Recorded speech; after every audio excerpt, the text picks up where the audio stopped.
Jeremy e o bispo. Jeremy trançava a palha tranquilamente quando um vulto cobriu o sol que o aquecia. O bispo, com sua grande capa escura, postava-se orgulhoso à sua frente. É o único escravo não alforriado aqui. Não compreendo por que seu senhor, que deu liberdade a todos, manteve-o sob seu jugo. O humilde escravo, ante aquela insinuação, comentou: Jeremy é livre e sempre foi. Não é uma carta que liberta ninguém.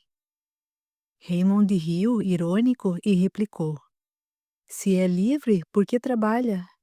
Quero ver se pode agora ir-se daqui. Ofereço-lhe minha carruagem. Disse isso e apontou para ela, dando ordens ao cocheiro para que levasse o escravo aonde quisesse. Jenny, em sua inabalável paz, continuou tecendo. Irritado, Raymond prosseguiu: Não sabe ser outra coisa senão um escravo, um parasita que vive às custas de Marcel Tremaine. E, se não bastasse isso, ainda influencia sua mente para que sirva ao demônio. Jenny me levantou a cabeça calmamente.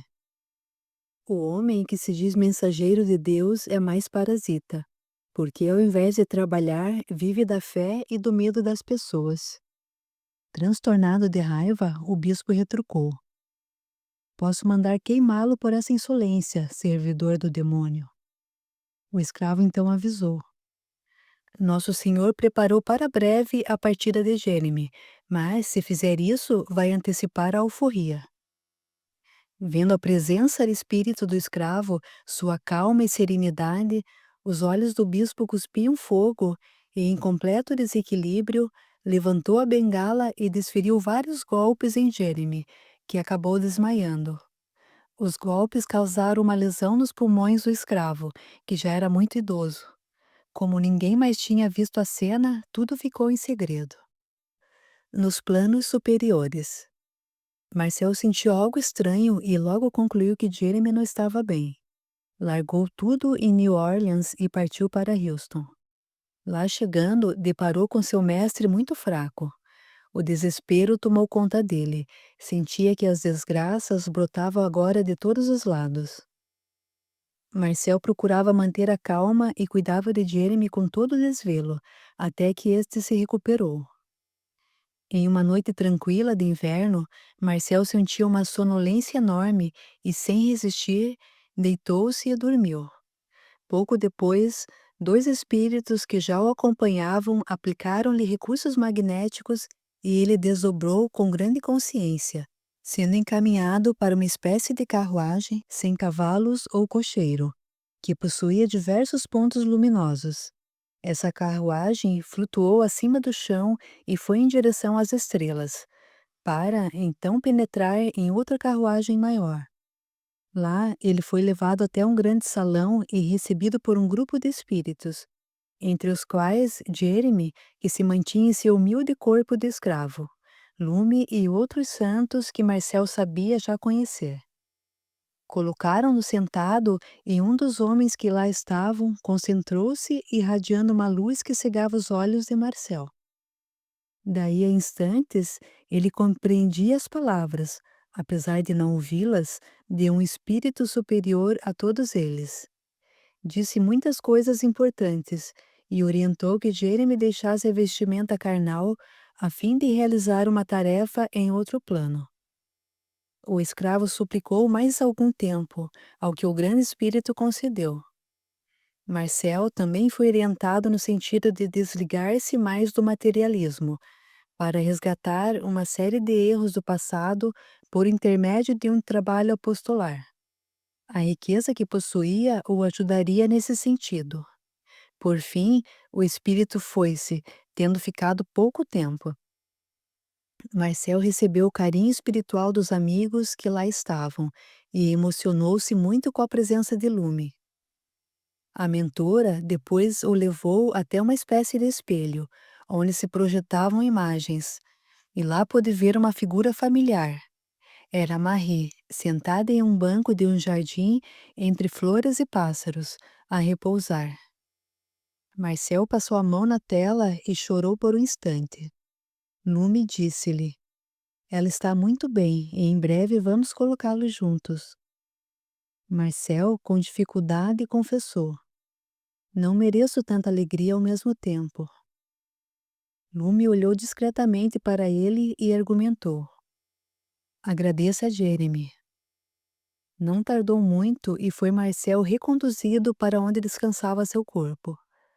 Acordou pouco depois, sem muita clareza na memória, mas com uma paz imensa no coração e a sensação de ter estado com Marie e Jeremy. Naquela manhã, o velho escravo acordou mais saudável e recuperou-se, mas já estava consciente de que tinha pouco tempo para dar uma adequada formação para Marcel, antes de deixar o velho vaso físico. Caroline e a bruxaria. Caroline manifestava a cada dia mais sua mediunidade, principalmente para efeitos físicos. Enquanto isso, as irmãs de Marcel adquiriam mais e mais literaturas e amuletos para suas infelizes tentativas de se iniciarem na magia. Todo o trabalho era realizado às custas de Caroline, que também já começava a gostar disso. O armazém de Marcel agora se vestia de sombras e toda a cidade procurava veladamente as irmãs bruxas. Claudine pagava bem por gatos, salamandras, bodes de pelo branco ou preto, e outros pobres animais que acabavam sacrificados em deprimentes rituais de magia negra. Em sua ignorância, julgavam estar invocando seres poderosos, mas na verdade estavam ligando-se a espíritos ignorantes que não haviam se libertado das malhas do materialismo, usando aquelas pobres pessoas como joguetes para seus fins egoístas. O perigo rondava já a vida daquelas 4 mulheres, porque pela fama crescente dessas práticas, a igreja começava a pesquisar sobre elas. Isabelle, que já estava muito mudada, vendo o perigo que a irmã corria, procurou Caroline e tentou convencê-la a mudar seus rumos. Mas as irmãs de Marcel eram como cães de guarda em torno da preciosa médium. Em desespero, Isabelle rumou em busca de Marcel, pois notou um brilho estranho nos olhos de Caroline. Caroline era agora uma criatura estranha, pálida e dada a estranhas convulsões em um quarto sempre escuro e decorado com amuletos. 2 gatos brancos eram seus animais de estimação, que ela acreditava serem protetores. Odiei aquela situação quando experimentei a amarga sensação de ter minha filha e minhas irmãs envolvidas em tão deprimentes práticas. Em minha estupidez, cheguei a ter raiva delas pela ignorância a que se entregavam, mas no fundo não tinha direito a esse sentimento, porque, se houve um culpado, esse era eu, que abandonei minha filha à tarefa de cuidar de Caroline e de acabar de criar minhas irmãs. Se não fosse pelo meu descaso, pela minha leviandade, nada daquilo teria acontecido. Dura é a forma com que o destino nos pune ou recompensa, segundo nossas boas ou más ações. Se tivesse de dizer algo às pessoas que, como eu, sentem-se injustiçadas, diria para que prestassem atenção ao que fizeram ou fazem, porque somos tão criminosos ao fazer algo errado como ao não fazer nada. O segredo que consumia Isabelle. Isabelle bateu à porta da casa grande, agora transformada em espécie de centro de tratamentos. Sua feição já não apresentava a jovialidade de antes. Na verdade, parecia muito mais velha do que realmente era. Um jovem negro a atendeu e a conduziu até Marcel, que havia saído de um tratamento. Ele cumprimentou-a com amabilidade, mas não demonstrou muita alegria. Isabelle pediu para falar-lhe a sós e os dois rumaram até um pequeno quarto, transformado em escritório. No caminho, Isabelle temeu que também ele estivesse entrando naquele delírio de sua filha, mas o asseio do ambiente e a tranquilidade que habitava ali tranquilizaram-na. Sentada, ela disse a Marcel: Sua filha corre perigo. Tentei falar com ela, mas está dominada pelo demônio, ou algo que o valha. Sei que no fundo tudo isso é uma sandice, mas os padres podem levá-la ao tribunal. Marcel colocou a mão no queixo, franziu a testa e pensou um pouco. Sei disso e estou preocupado com Caroline, mas da última vez que lá estive, nem consegui falar com ela. Vou falar com o paizinho e talvez vá com você para New Orleans. Quem é esse paizinho? É Jeremy. Isabelle lembrou do tal escravo, comentando. Acho que fiz mal em vir até aqui. O grande milionário Marcel Tremaine transformou-se agora em um idiota que chama um negro escravo de pai. Não sei se volto e alerto agora sua filha de que você também perdeu o juízo. Marcel ficou irritado, saiu da sala para não discutir, procurou Jeremy e disse-lhe: Paizinho, tenho problemas em New Orleans. Caroline não está bem. Jeremy, em sua consciência plena, alertou: o senhorzinho precisa mesmo cuidar dela, mas cuide-se também. O paizinho não poderia vir comigo? Se o senhorzinho não se importar, Jeremy gostaria de ficar para dar andamento ao trabalho aqui. Tem razão, se formos os dois, ninguém fica para dar esse andamento. Marcel ia saindo quando Jeremy reforçou. A esposa do senhorzinho também vai precisar de tratamento, pois tem doença ruim no ventre. Marcel balançou a cabeça e voltou até a sala onde estava Isabelle, para lhe dizer que iria com ela. Mandou arrumar suas malas e carruagem para partirem na manhã seguinte. Margarete, a jovem governanta da casa da fazenda, quis ir também com eles, pois adorava Caroline e queria também estar mais perto de Marcel. Na verdade, ela tivera muito contato com Jeremy durante aquele tempo e, embora não tivesse muita compreensão das coisas, havia entendido que poderia auxiliar os dois, conforme o próprio Jeremy discretamente falara. O escravo sugeriu a Marcel que a levasse e pouco antes de saírem, ele procurou Margarete dizendo: A mocinha do sorriso bonito, era como ele a chamava, vai ter contato com um mundo diferente lá naquela cidade e terá a oportunidade de ajudar muito o senhorzinho e a patroazinha. É o que eu mais quero, Jeremy, mas temo não suportar tudo isso. Sinto ciúmes de Marcel, ele não me dá atenção. E eu o amo tanto e também Caroline. A mocinha não carece de se preocupar com isso, pois vai encontrar um outro amor mais durável. Só não se esqueça de ajudar os dois. Com poucas palavras, o velho escravo descreveu o futuro para ela e a importância de sua tarefa naqueles momentos. Margarete não amava profundamente Marcel, mas tinha por ele uma admiração que, às vezes, confundia seus sentimentos. Já em viagem, Marcel perguntou a Isabelle: Tem sentido dores no ventre ou algum mal-estar?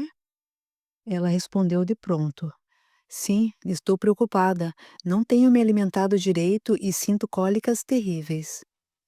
Na verdade, os abusos cometidos por Isabelle agora degeneravam em um câncer que começava a manifestar-se em seus ovários. Como, em minha ignorância, não pude perceber que também no caso dela fui ausente, pois nada fiz para impedir que saísse pelo mundo, e em sua infantilidade acabasse cometendo erros terríveis, como abortos e outros tristes atos. A viagem foi rápida. Quando chegaram em New Orleans, Isabelle logo voltou para sua casa, mas continuou preocupada com seu problema físico. Sentada na varanda da bela casa onde morava com seu marido e os dois filhos, pensou em Marcel e no segredo que guardara durante tantos anos sobre Caroline e Marie. Isabelle não amava Marcel, mas também não queria perdê-lo de vista. Era como se Caroline pudesse ser um cordão falso a ligá-la ao ex-marido. Às vezes se arrependia de tê-lo deixado, pois agora era um homem bem-sucedido, com vários empreendimentos tocados por funcionários de confiança, que sempre davam satisfação a ele de forma discreta e fiel. Pouco se sabia desses homens, mas certo era que ele tinha domínio total sobre seus negócios. Isabelle nem imaginava que o grande motivo de ter se envolvido com Marcel fora a concorrência com a mãe. Também nunca tinha sido mãe de verdade para seus dois filhos, que praticamente foram criados pelo pai. Mas no fundo de tudo isso, como cenário do passado, havia Caroline e um desconforto constante com aquela mentira. Isabelle concluiu que não era mais possível manter aquela farsa, e levantando de supetão, correu em busca de Marcel para revelar a verdade, para dizer que Caroline era sua irmã e não sua filha. Deu alguns passos, mas uma dor terrível explodiu em seu abdômen, fazendo-a cair ao chão desacordada. Mais tarde, acordou já cercada da família e de 2 médicos. A primeira coisa que disse foi para que procurassem Marcel Tremaine. O marido, um bom homem, sentiu-se um pouco enciumado, mas mandou que fossem procurá-lo em Houston. Na verdade, Marcel estava em New Orleans e Isabelle havia mentido diversas vezes ao marido, não podendo agora dizer que ele estava lá. Nem pude imaginar que Isabelle adoecera naquele momento e que procurava por mim.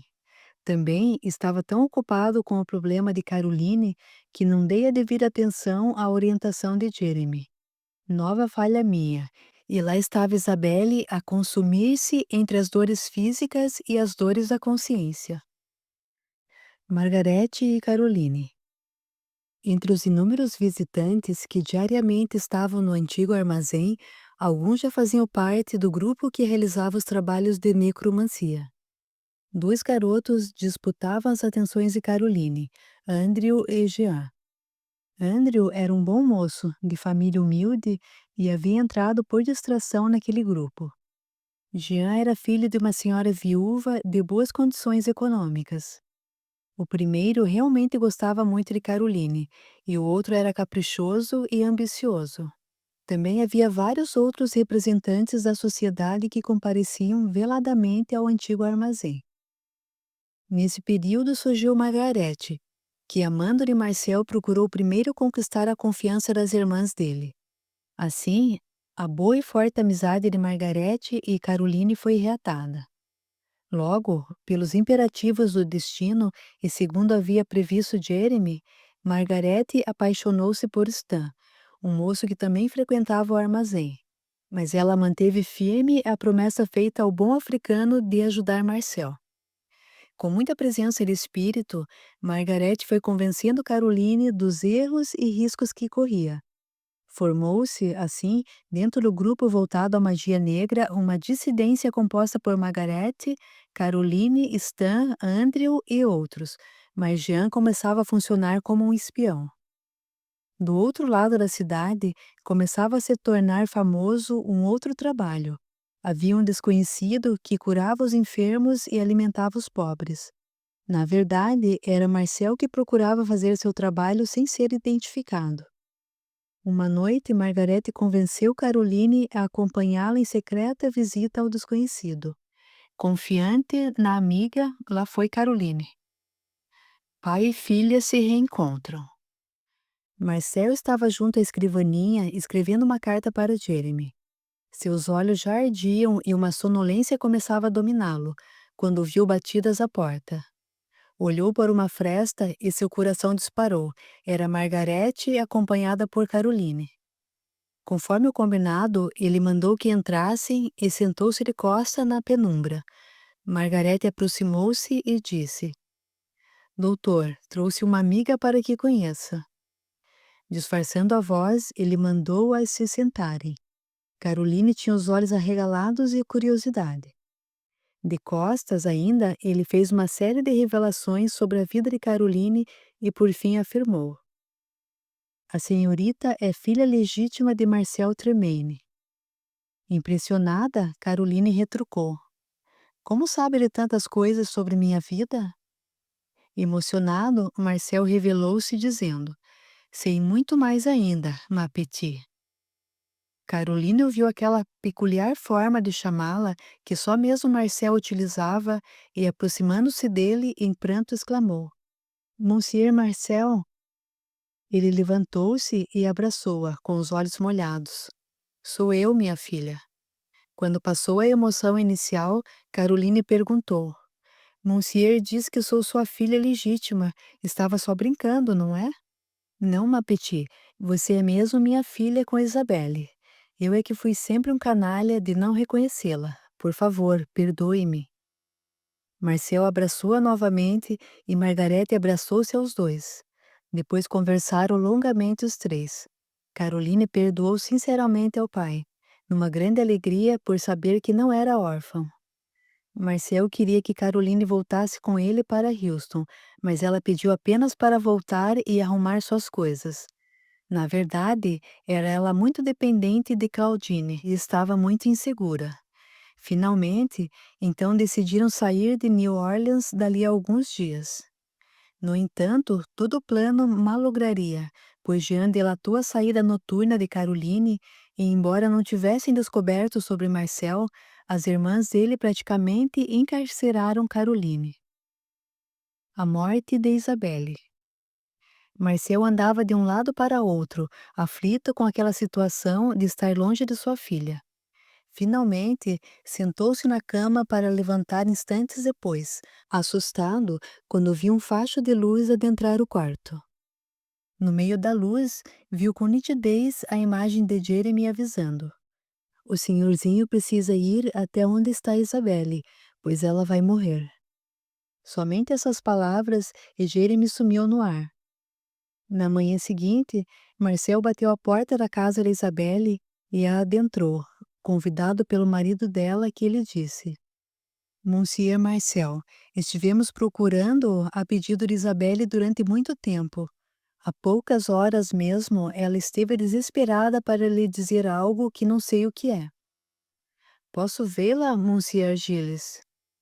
Isabelle já estava nos últimos momentos, impressionando Marcel por seu estado, já quase sem os cabelos e praticamente só pele e osso. A mulher passou, então, 2 dias em delírio, sob os olhos dos dois homens que acabaram se tornando amigos diante daquela dificuldade. Marcel fez o que pôde, mas era já muito tarde. Finalmente Isabelle despertou serena para despedir-se dos dois. Para Marcel, ela disse sofregamente: "Graças a Deus, estou vendo. Escrevi uma carta para você com uma verdade que não posso levar ao túmulo." Preocupado, ele perguntou: "Que verdade, Isabelle? Antes de mais nada, prometa que não vai me odiar." A custo, Marcel prometeu, mas quando Isabelle ouviu a promessa, entrou em estado de coma e morreu em menos de 1 hora. A tal carta seguira para Houston, pois Isabelle não havia conseguido contatar Marcel em New Orleans. Uma nova vacilação. Depois do enterro de Isabelle, Marcel voltou a preocupar-se com a situação de Caroline e decidiu invadir à força o armazém e retirar de lá sua filha. Primeiro tentou a justiça, mas nada fizeram. O armazém não estava no nome dele, que o havia deixado para as irmãs. Além disso, Caroline não era reconhecida legitimamente como sua filha.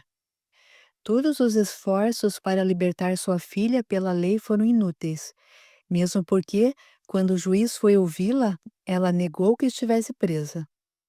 A vacilação de Caroline revelava o domínio que Claudine exercia sobre ela. Margarete distraía-se também com Stan e a situação era totalmente adversa a Marcel. Só havia uma saída: buscar os padres para acabar com aquela farsa. Cego de raiva, Marcel procurou então o bispo Raymond. Novamente agi sem refletir. Buscar o bispo para resolver um problema poderia criar outro maior, mas estava com meu orgulho ferido. E quantos erros um homem não comete movido pelo tolo orgulho? O retorno de um anjo. Jeremy aquecia uma infusão de ervas para preparar um remédio para um jovem que ardia em febre. Seu semblante sereno mostrava agora uma pequena ruga de preocupação. E não era com o garoto febril, mas sim com seu pupilo Marcel. Sabia que ele se dirigia a Charleston e que não passaria por Houston. Era noite já e o velhinho deu remédio ao jovem. Depois retirou-se arrastando-se até a sua cabana, onde já o esperava um espírito que sozinho iluminava a cabana toda. Jeremy concentrou-se e saudou o amigo, que lhe disse telepaticamente: "Pela misericórdia de nosso mestre, ficasse esse tempo aqui no cárcere terrestre, mas seu tempo já termina. Sabemos que foste perfeito em tua missão, a despeito de teu protegido caminhar a largos passos para o abismo. Tudo é aprendizado e evolução, posto que também pelos erros evolve a alma. Desdobrado, Jeremy disse ao amigo: Se o Pai nos convoca ao retorno ao mundo real, que assim seja. Pelo respeito ao livre-arbítrio, não exercermos influência comprometedora sobre Marcel, e assim sendo, podemos nos desligar sem maiores vínculos. O espírito prosseguiu: Efetivamente, tua liberdade é plena. Resgataste, nesse corpo humilde e mutilado, todos os resíduos que as glórias de Faraó, sacerdote e mestre, te fizeram atar a esse mundo de provas.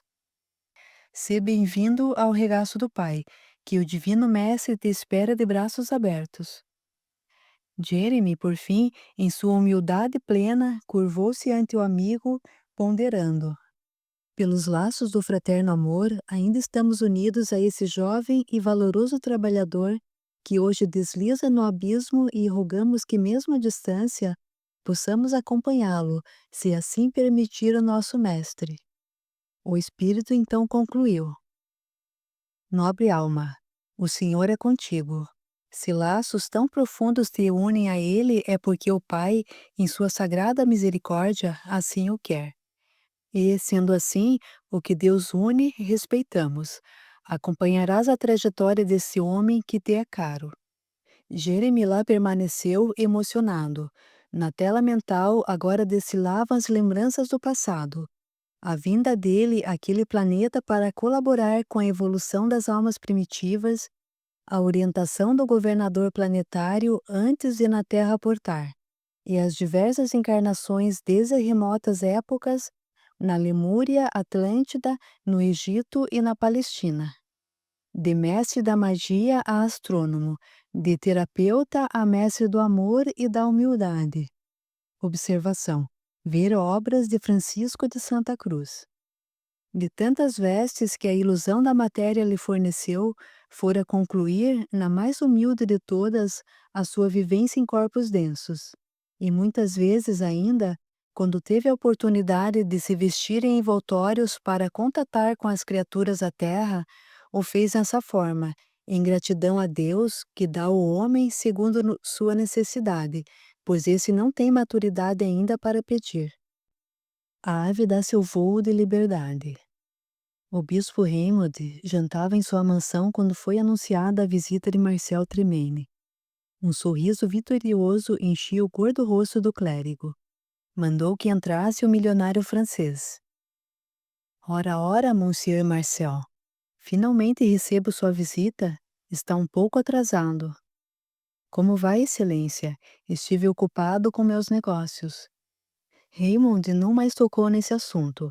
Convidou Marcel para que o acompanhasse no jantar.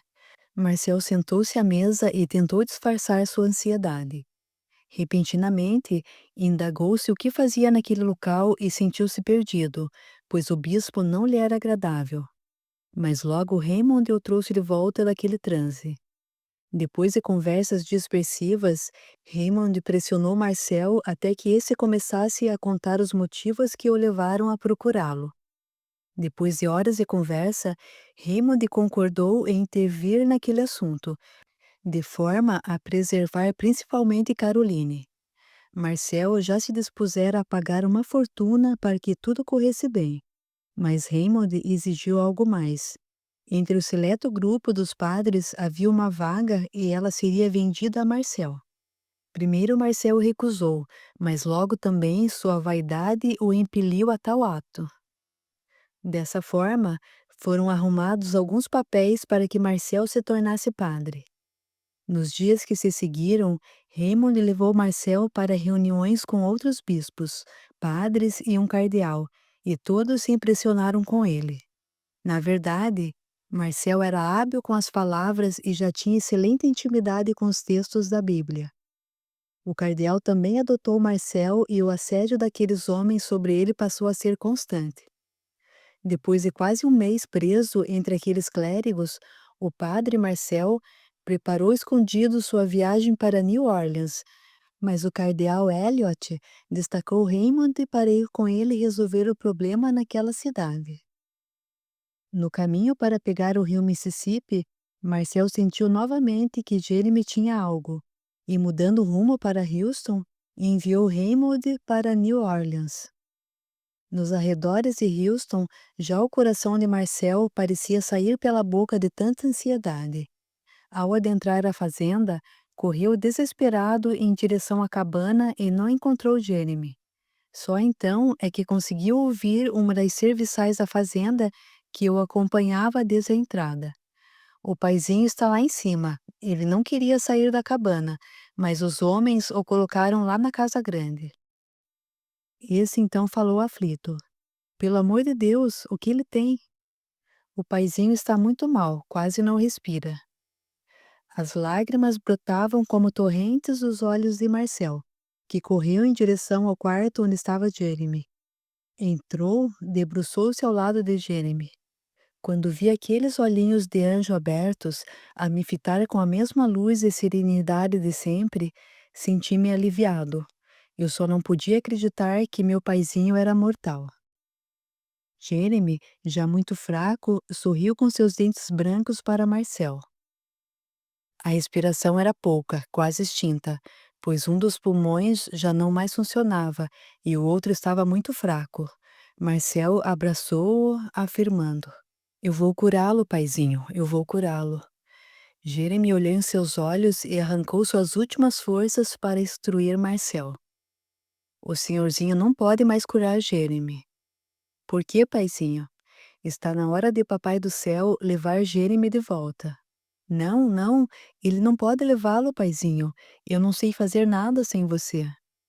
Marcel chorava como uma criança e segurava a mão esquerda de Jeremy, cobrindo-a de beijos, num gesto infantil de tentar reter o grande mestre no corpo físico.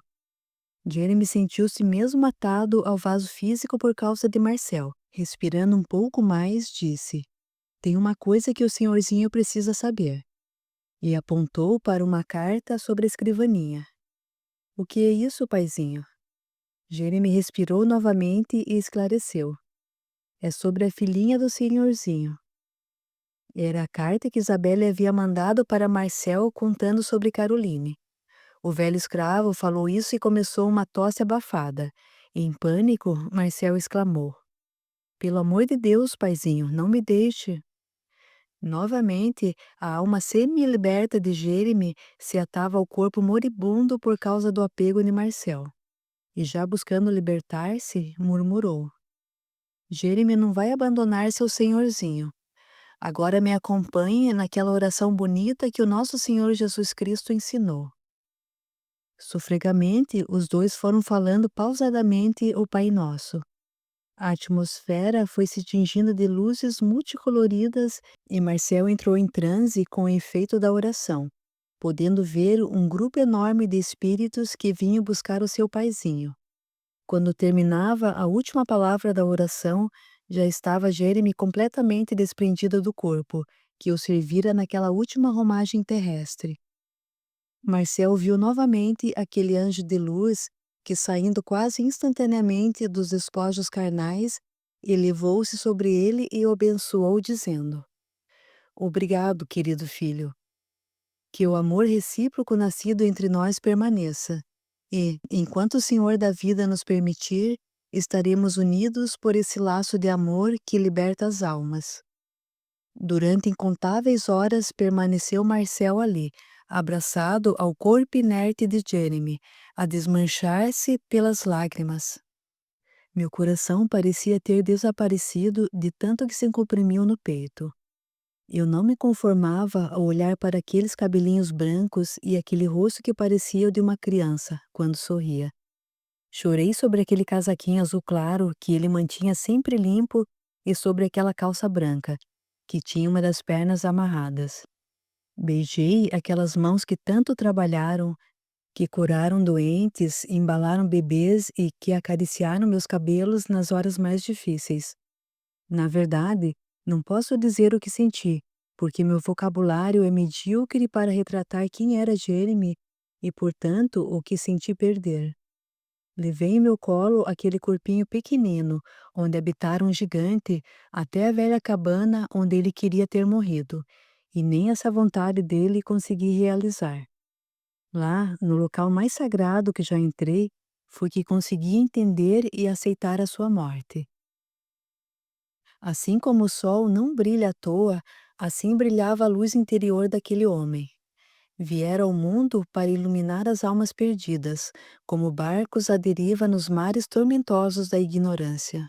Assim como o diamante já existia antes dos homens e não necessitava destes para ter seu brilho, e mesmo assim aceitou a lapidação em busca da perfeição. Assim era o coração daquele homem que já luzia antes de tomar um corpo, para ser lapidado pelas dores e pela maldade, sem ter necessidade, pois já refletia a verdade do Criador em cada uma de suas polidas faces.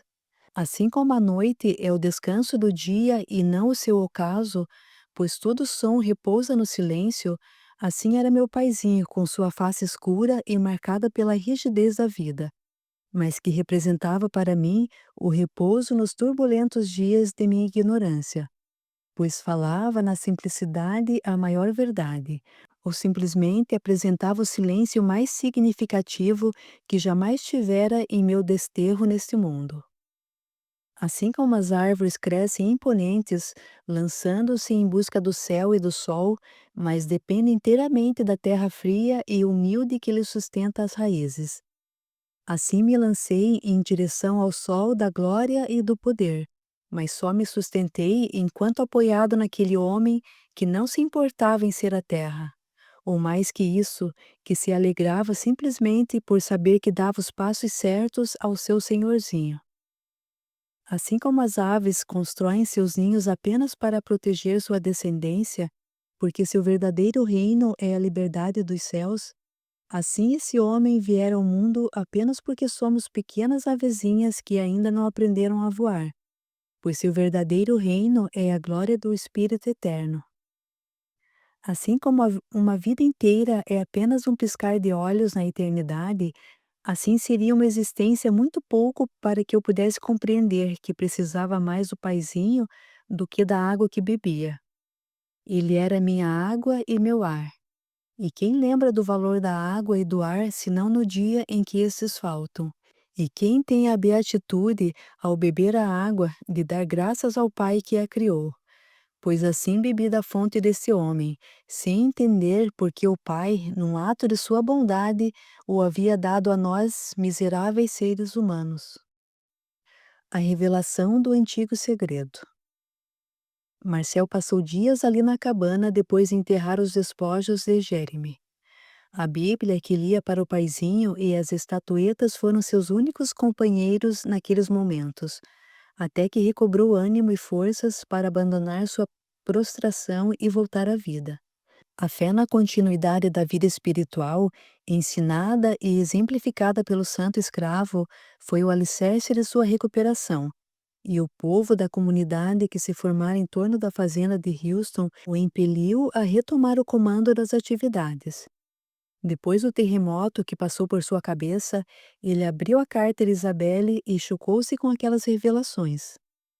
Tudo parecia diferente ao saber agora que Caroline era filha de Marie. Ele pensou na nobreza daquela mulher que tanto amava. Não sei se foi o fato de estar sensível com a morte do paizinho, ou se era a lembrança de Marie, ou ainda pelo peso de toneladas em minha consciência, que me levaram àquele momento íntimo. Chorei de dor, chorei de desespero por não poder estar naquele instante abraçado à minha filhinha, e senti ódio de Isabelle, pois não consegui controlar minhas mais primitivas emoções. Mas acabei perdoando-a sinceramente, visto que também muito eu falhara com ela. Só não conseguia, agora, ter um minuto de tranquilidade. Entretanto, isso teve seu lado positivo. Despertou-me para a vida saber que Caroline era filha de Marie. Deu-me outra referência para viver e continuar lutando. A ofensiva da igreja. As irmãs de Marcel acabaram descobrindo que ele estivera em New Orleans, mas nada fizeram a respeito. Sabiam que Caroline era sua garantia contra ele, e também tinham nas mãos grande parte dos homens influentes da região. Caroline passava a maior parte do tempo em seu quarto, quase incomunicável. Nesse período, desembarcava pelo Mississippi o bispo Raymond. Iniciava-se dessa forma uma investigação junto aos clérigos da região. O cerco lentamente se foi fechando, pois o bispo não queria perder muito tempo. Logo, uma onda violenta de processos instalou-se na cidade e a perturbação, ao invés de diminuir, aumentou. A perseguição começou a tomar força e iniciaram-se as primeiras prisões. Junto de Raymond, agora estavam diversos padres, como que morcegos sedentos de sangue. Inocentes começaram a ser detidos em porões úmidos abaixo das igrejas, e ali permaneciam aguardando o julgamento. Em outros pontos da América, também a contraofensiva da igreja ganhava proporções dantescas. O povo oprimido sentia-se totalmente inseguro, pois qualquer manifestação mediúnica, ou mesmo qualquer sinal ou indicação de um clérigo, era motivo legal para iniciar-se a perseguição que muitas vezes levava à fogueira. O clima chegava ao absurdo e nada se podia fazer com relação a isso. Espíritos trevosos espalhavam-se como gafanhotos pelas cidades a semearem a desconfiança e o ódio nos corações e mentes. Marcel foi convocado às pressas pelo cardeal e elevado à categoria de bispo, para combater a bruxaria. O próprio cardeal o levou a duas das cidades onde a violência mais imperava e lhe mostrou a atuação da igreja diante de tais fatos. Marcel, já de cabelos grisalhos, acompanhava contra a vontade as cenas que mais impressionavam sua sensibilidade, agora mais apurada. Mas segurava-se, pois tinha um motivo que para ele era justo: salvar sua filha. Achei que estava ficando louco ao ver aqueles quadros que nunca mais esquecerei. Pessoas, em sua maioria inocentes, apodreciam em calabouços úmidos nas igrejas e postos do clero. Havia campos inteiros com árvores calcinadas, onde ardiam corpos de pessoas julgadas hereges. Estas árvores depois eram consideradas malditas, pois diziam que em suas raízes viviam aquelas bruxas do inferno. Quando me aproximei daquelas árvores negras a exalar o horrível odor de corpos carbonizados e daquela fumaça que subia sem parar, tingindo o céu com seu branco acinzentado, senti primeiro náuseas e meu estômago quis subir à boca. Já não sabia se era a fumaça ou o coração que forçavam meus olhos a lacrimejar incessantemente, ante aquela violência que já não conhecia mais limites. Quis fugir dali e desaparecer, mas após ler a carta de Isabelle e saber que Caroline era minha filha com Marie, eu faria qualquer coisa para tê-la comigo novamente. Lutei comigo mesmo, não via outra saída senão manter-me forte e convencer o cardeal de que eu era o homem que deveria ir a New Orleans. Não mais conseguia dormir, tinha constantes pesadelos com aquelas cenas horríveis, e ao pensar que minha filhinha corria esse risco, eu acordava no meio da noite ensopado de suor frio, e rezava em desespero, buscando forças para resistir a tudo aquilo. Minha evidência agora era tanta que identificava os pobres espíritos se debatendo amarrados às tristes árvores calcinadas. Mas meus olhos espirituais, sintonizados com a desgraça, não acusavam a presença de Jeremy ou dos outros amigos espirituais. Não foi fácil para Marcel suportar todos os quadros terríveis daquela violência, apenas para conseguir chegar a New Orleans e sem saber que espiritualmente também obteve muita ajuda. O coração saltava-lhe no peito ante as preocupações e angústias. Boas intenções não me faltaram, mas o que não tive foi fé e serenidade para levar adiante um plano bem elaborado. Sabia das lições, porque tive o melhor mestre que alguém pode ter, mas não as apliquei na hora da prova. E lá foi Marcel em busca do último elo vivo de seu passado, Caroline. A batalha cresce. O bispo Raymond finalmente chegou até as irmãs de Marcel, mas com o cuidado de quem pisava em ovos. Mas o destino preparava mais um golpe para aquelas almas. Quando Claudine sentiu as intenções do bispo, Mandou que a irmã Françoise se insinuasse para ele, pois percebeu os olhares dele para ela. E assim, Raymond acabou envolvendo-se tanto com Françoise quanto com Claudine. Entre caçadas e processos, o bispo entrou em terrível perturbação, entregando-se ao alcoolismo. Nesse cenário, apareceu na cidade o bispo Marcel, que procurou Raymond e este, alcoolizado e desesperado, confessou seus pecados, dizendo que havia sido contaminado pelo demônio. Ainda confessou outras coisas, até narrar a surra que havia dado em Jeremy. Quando ouvi que ele havia batido no meu paizinho, quis espancá-lo também até a morte, mas estava tomando sua confissão como um sacerdote. E se deixei que me colocassem aquele sacramento e me tornasse bispo, era com sinceridade que servia ao Mestre Jesus, a despeito de minha mediocridade como criatura. Também senti o quanto estava Raymond arrependido por ter sido algoz de um homem tão inocente. Poucos dias depois, Raymond caiu na cama acometido de uma infecção nos pulmões e morreu de insuficiência respiratória. O arrependimento abriu caminho para que a lei de causa e efeito se consumasse, e com seu sofrimento expiou o bispo parte de seus erros. Mas Raymond havia desencadeado um processo que acabaria explodindo como uma bomba sobre New Orleans, e a única salvação de uma desgraça maior agora era Marcel. Os laços kármicos de Raymond com minhas irmãs foram fortes, mas também com Caroline eles existiram, pois o bispo, em sua insanidade, acabou deixando em risco a inocente moça. E eu, fechado à voz dos espíritos bons e mesmo à voz da razão, deixei escapar por entre os dedos a oportunidade de corrigir todos esses erros. Quando fez o enterro de Raymond, Marcel estava encolerizado e disposto a acabar com suas irmãs.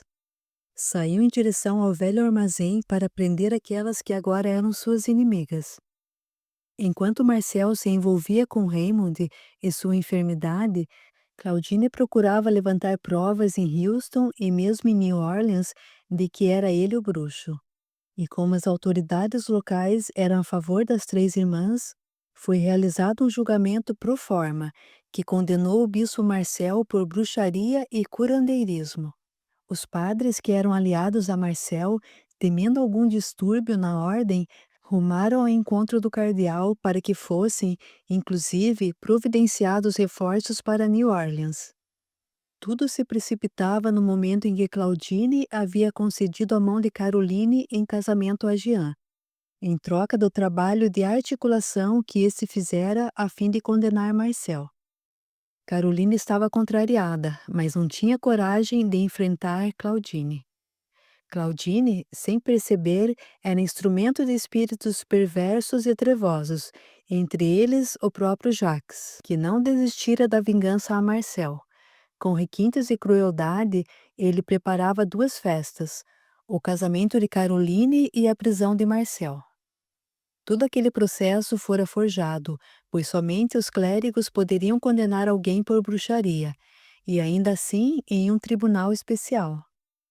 Olhando os acontecimentos por um ângulo restrito, representando aquela encarnação isoladamente, poder-se-ia dizer que Marcel era uma vítima, mas, no fundo, estava ele agora sendo julgado pelos mesmos espíritos que houvera condenado no longínquo passado, quando era poderoso sacerdote no Egito dos faraós e mandava prender, escravizar ou até entregar os corpos dos infelizes em primitivos rituais de magia. O espírito Jeremy acompanhava tudo sereno e, por vez ou outra, conseguia passar para Marcel alguma orientação intuitiva, mas nunca intervinha no sentido de desviar os caminhos que o próprio francês percorria, mercê do seu livre-arbítrio. Não era esse o caminho mais suave, mas certamente era aquele que eu havia escolhido. Deus não nos solicita grandes sacrifícios quando aprendemos a dar o nosso quinhão de trabalho pelo mundo. Servi muito a mim e não àqueles que a misericórdia do Pai colocou no meu caminho. Marcel cai na armadilha. A carruagem com as iniciais de Marcel parou à porta do velho armazém e esse desceu com ar sério, batendo a porta.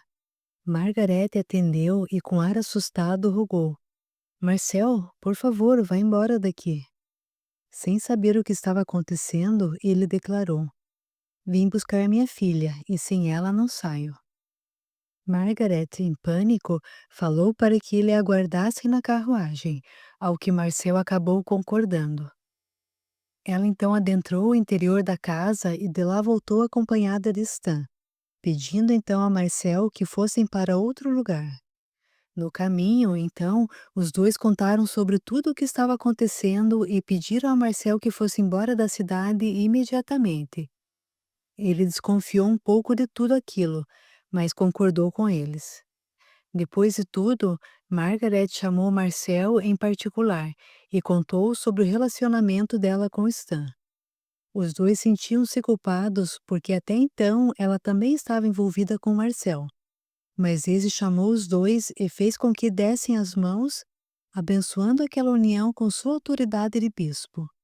Margaret já sentia um especial carinho por Marcel e Stan passou também a compartilhar desse sentimento.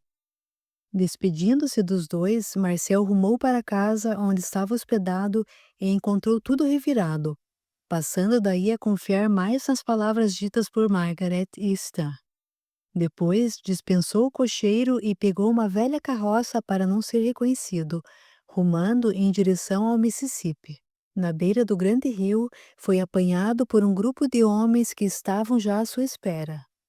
Lá mesmo, à beira do rio, em um posto de vigilância, seria feito o julgamento do bruxo Marcel.